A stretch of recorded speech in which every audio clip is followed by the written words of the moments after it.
cas, je vous remercie et vous allez voir, enfin, je pense qu'au fil, des présentations, on retrouve des points communs. Personne ne s'est concerté. En fait, on retrouve à chaque fois, vraiment des points communs, à notre ressenti et au retour qu'on peut faire. Donc, moi, je voulais déjà parler parce que finalement le Méopa, c'est un médicament qui est utilisé pour prévenir de la douleur et que soulager et prévenir de la douleur, c'est, en fait une obligation de tous les professionnels. C'est pas une option, c'est vraiment une obligation, de tous les professionnels, de santé parce que, c'est dans la charte du patient hospitalisé, c'est un indicateur qualité dans les services d'urgence, ça fait partie des critères de certification des hôpitaux. C'est une obligation, en tout cas, pour les soignants. Et la douleur à l'hôpital, en fait, elle se présente comment? Ben, soit on peut venir à l'hôpital, c'est un motif de recours, et ça, c'est souvent le cas dans les services d'urgence. Je viens à l'hôpital parce que j'ai mal, mais parce que j'ai mal, parce que j'ai une appendicite, parce que j'ai une arthrite, parce que j'ai une fracture, parce que j'ai une plaie. Mais je peux aussi quelquefois venir à l'hôpital avec un diagnostic, grave ou pas grave, ça peut être une suspicion de cancer, j'ai besoin d'une biopsie et en fait, c'est les soins, j'ai pas forcément mal au départ, mais c'est les soins qui vont être faits par les soignants, prescrits par les médecins, qui vont être douloureux et ça, c'est la douleur induite par les soins et c'est vraiment important que les soignants, en tout cas, en aient conscience pour l'anticiper. On a un devoir de, l'anticiper. Donc nécessité de soulager la douleur et de prévenir la douleur induite, bah, c'est pourquoi en fait, c'est pour aussi éviter la mémorisation traumatique de la douleur. On sait bien maintenant où elle se mémorise au niveau du cerveau et c'est en fait pour nous un vrai challenge, comment transformer un soin anxiogène, douloureux, en un soin agréable.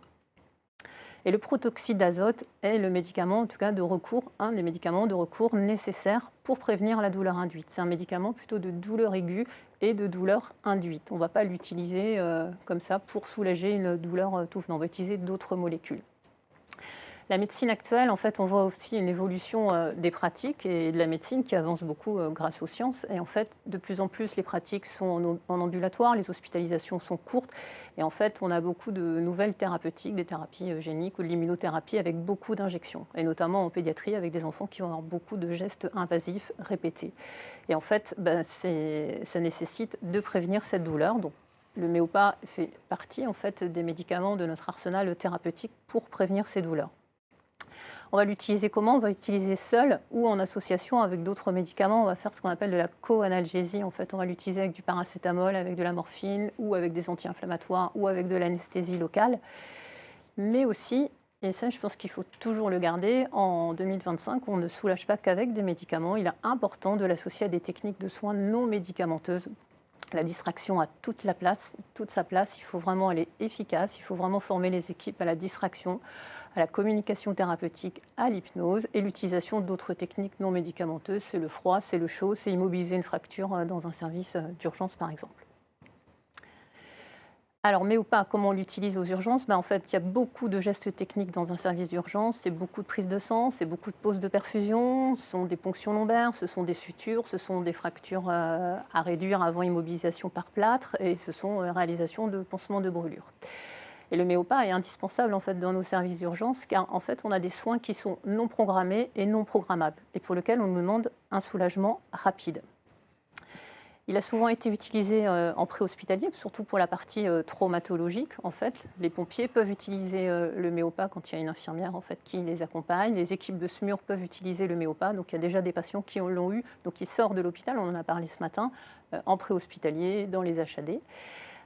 Actuellement, en fait, les services, d'urgence, continuent à augmenter leur nombre d'entrées, mais en fait, l'épidémio est aussi en train de l'épidémiologie. Il y a beaucoup de le mode de vie, en fait, et notamment les loisirs que, font tous les enfants, les adultes. Les enfants, en fait, vont aussi générer beaucoup d'accidentologie.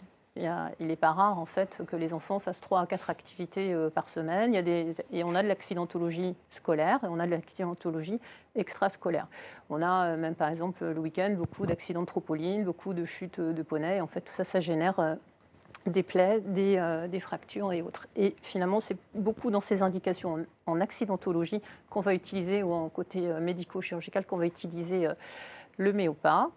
Les soins et en fait dans un service d'urgence, c'est quoi? C'est des soins qui s'enchaînent jour et nuit, les uns après les autres. On est sur des moyennes d'environ 100 à 150 enfants par jour en fonction, des périodes de l'année et une activité de traumatologie qui va être très marquée, en fait, sur 24 heures, en fait. C'est très marqué sur, les fins d'après-midi, les soirées, les week-ends et ce qui fait que les soignants, vont enchaîner une après-midi, un samedi après-midi, un dimanche, des sutures et peuvent enchaîner des soins sous Méopa, les uns après les autres, entre, je sais pas, 5, ça peut aller peut-être jusqu'à 10.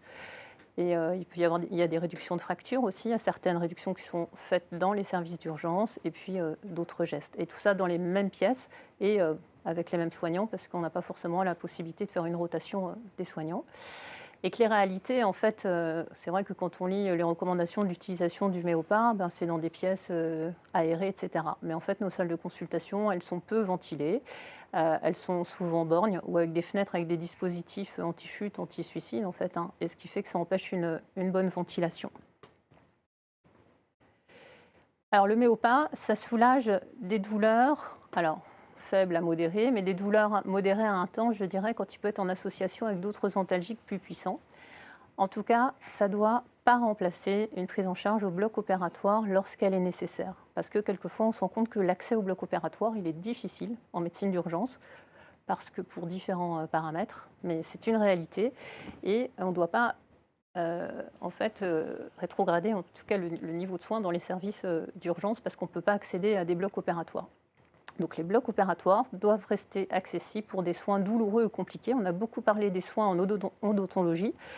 Mais il y a des sutures de bouche qui sont compliquées, des sutures de langue, des sutures de lèvres, c'est la réalité et en fait, c'est parfois, techniquement pas facile, notamment sur des petits enfants. Les plaies de doigts, les doigts, c'est extrêmement douloureux, donc il y a des plaies de doigts qui doivent continuer à se faire, en fait, dans les blocs opératoires, ainsi que certains pansements de brûlures et certaines fractures, la prise en charge de certaines fractures.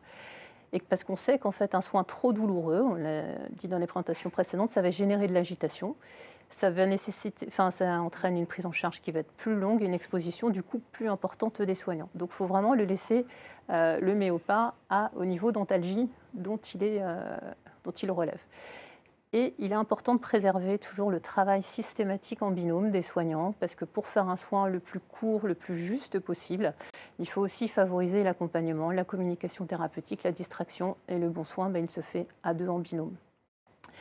Et ce qui fait que la discussion sur le Méopa, je pense que c'est aussi une réflexion plus générale sur l'organisation des soins dans les services hospitaliers. Et puis, je voulais aussi reparler de la formation. La formation des utilisateurs du Méopa, elle doit être, je pense, indépendante, ce qui n'est pas le cas actuellement pour nous. En fait, elle est dispensée par le fournisseur. Et je pense que nous, lors des congrès, en fait, on nous demande systématiquement nos conflits d'intérêts ou pas. Et je pense que vraiment, il faut rester sur des formations qui sont indépendantes du fournisseur. Alors le contexte, pourquoi en fait le CHU de Rennes a été évoqué? Eh ben, l'historique, c'est qu'en fait en 2015, j'étais déjà dans le service, hein, déjà depuis un petit moment, et qu'en fait au sein du service, les soignants remarquaient en fait des symptômes après des utilisations prolongées ou répétées du Méopa. Alors c'était des symptômes après une exposition, fatigue, céphalée, malaise. Bon. Après, c'est difficile, il y a des co-expositions, on est fatigué, enfin, c'était difficile de faire un lien direct. Et toujours en 2015, en fait, j'entendais des échanges quand même entre les puéricultrices et puis les auxiliaires de puériculture qui avaient remarqué quand même depuis quelques années, quand je leur redemande, qu'il y avait quand même un nombre élevé, on était à ce moment-là une petite équipe, en fait, un nombre élevé d'interruptions médicales de grossesse, de fausses couches, de difficultés à avoir un deuxième enfant, etc. Et ce qui fait qu'entre elles, je les entendais discuter et se poser la question, sans jugement, mais en tout cas, est-ce qu'il y avait un lien avec le Méopa? Et du coup, de ces discussions, en fait, je leur ai proposé d'aller consulter le médecin du travail pour lui faire part de leurs inquiétudes, parce que là, on rentrait dans l'intime des soignants.